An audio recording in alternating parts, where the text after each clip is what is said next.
So the S Project is a complete team effort from an athletic department. So the S Project is not just one person's brainchild, it is the entire athletics brainchild to make sure that we're doing right by our student athletes while they're here. I was taught, as were you probably, that the primary way to deal with negative emotions in sports is a suck it up, don't whine, don't complain, I don't want to hear about it mentality. Raise your hand if that's a message that you heard as well coming through your journey in sports. Yeah. The oversimplified message that I'm sharing is talk about your stuff. Too often in sports, toughness is not showing any vulnerability, not showing weakness, and not admitting that we need a little help. What I'm saying is just the opposite. It's okay to ask for help. In fact, toughness is being vulnerable and saying, I need to work on this with somebody. And so I'm really encouraging individuals, don't just hold it in and implode and then explode.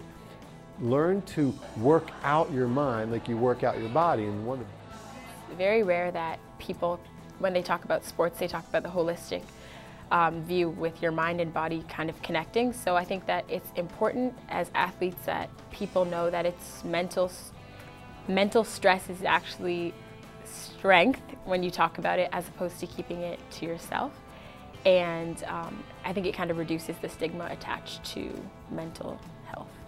Let's bring into our culture, our broader culture of what a beautiful body looks like, an athletic body looks like, skinny. We have all these sort of other social influences. So all of that affects all of us.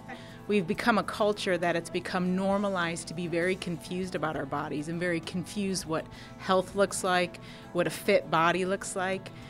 So we've really lost a sense of what it means to be healthy, and we're stuck on these images of what that looks like. So as I travel around and have conversations with women and men of all stages of life, particularly college students, are really struggling with this issue, and it becomes more complicated for athletes because our body plays such an important role in our life.